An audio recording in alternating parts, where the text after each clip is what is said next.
Hello everyone. Well, last week we had 3 Fed officials worrying out loud about excessively low volatility. This is really unusual since officials normally are concerned about excessively high volatility. Their concern was that investors are getting too confident about the future. That encourages them to take more risks and, paradoxically, raises the likelihood of another collapse sometime. The markets are ignoring what they said, however. In fact, the receding fear about the future hit the precious metals market yesterday as gold fell below the lower boundary of the symmetrical triangle it's been trading in and collapsed. It fell 2.1% and silver is off 1.3% over the last 24 hours.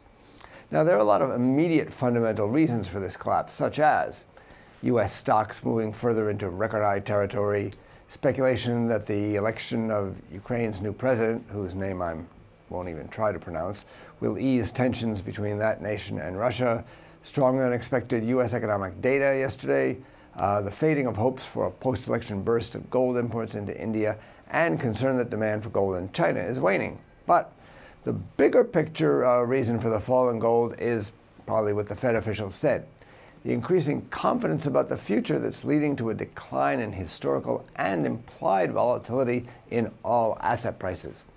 As market expectations of volatility recede, investors feel less need for a safe haven asset to protect them against some unforeseen disaster in the future. With the technical picture changing and so many of the fundamental underpinnings for gold turning to naught, we can only conclude that the metal has headed lower once again.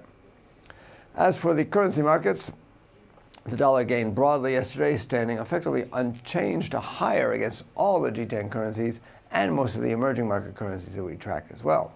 Its biggest gains were against sterling, which fell yesterday after the UK BBA mortgage approvals declined more than expected in April.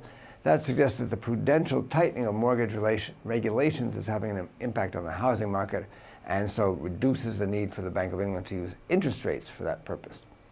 Eurodollar remains in the new trading range defined last week despite the results of the European Parliament election. We'd have to see a decisive break of the 136.12 lows for me to get excited about selling the pair.